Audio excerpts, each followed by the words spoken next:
Given that Ajahn Chah himself was kind of, let's say, like in the prime of life, late 30s, early 40s, the monks were very young, it's not really surprising that the atmosphere in the monastery was I guess you call it macho to a certain extent, and there's a kind of a warrior ethos, and Ajahn Chah would be the, you know, the general, the leader of a band of warriors, and that way of relating to young monks and leading young monks, I think, is you know, something that you find throughout the forest tradition, and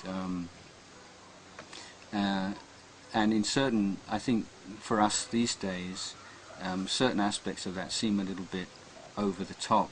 I would say, and I would say that the area particularly is in relationship to illness. That Ajahn Chah was, in those days, I mean, his stance on these things relaxed over years, for various reasons, was extremely anti doctors and medical care. Basically, you're a monk in the forest, you know, you live on, if you get ill, you know, you deal with it, you know, you don't make a fuss, and you, if you really need medicines, you take herbs in the forest, and it's really kind of almost, I know, sissy or you know, a defeat to acknowledge that you have to go into the town and go to a hospital and receive drugs.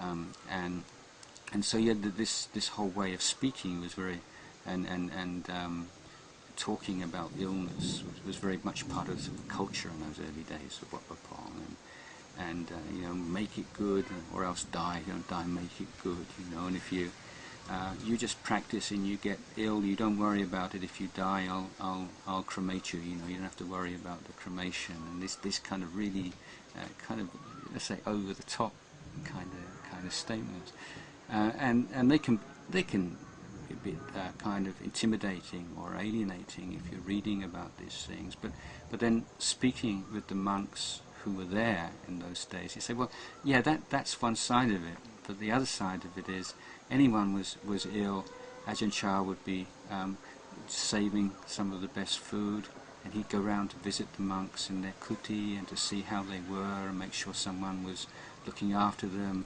was washing their robes if they needed it, emptying the spittoon if there's urine or things that need to be disposed of, and just so together with this incredible kind of tough guy kind of attitude, there is this kind of warmth and kindness, and which just somehow don't conflict, that they go together. But in regards to this, Ajahn Chah was, as always, very much the exemplar. He was always the one who practiced what he preached, which was one of the reasons why people had so much confidence in him. And his attitude to physical illness was, you know, just tough it out. And he suffered terribly from malaria in the first few years, and almost died from it. And the only medicine that he would take, and the one that we ourselves were taking in those early days in the forest, was borapet. It's a very bitter vine which would be pounded into a kind of a mash and then strained and then sort of make this very, very bitter drink. And that would be the cure for all kinds of fever, particularly malaria. Well, he had malaria on a number of occasions. It would keep coming back. And the head nun, the Mayor Bunyu, relates how he, at one period, he was severely ill with malaria. And she said one of the things you notice before people die, or before, you know, the last stage, is your skin has a kind of a greenish tinge to it.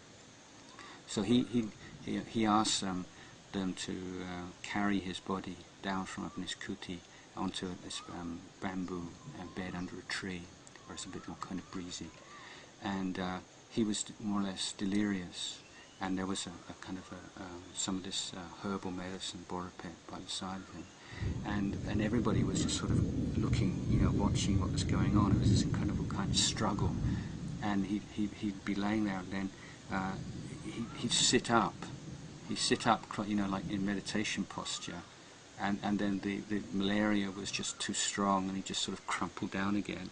And then a few minutes later, he's sitting again, and then crumpling again. It's just like a titanic struggle. And then at one point he reaches over for this ladle of this herbal solution, and he's shivering so much he tips it all over his head rather than into his mouth. And then something just clicks then, and he sits up, and he doesn't crumple, and he doesn't fall down again. Suddenly he's absolutely straight, and he's gone into samadhi, and everyone's absolutely amazed, you know.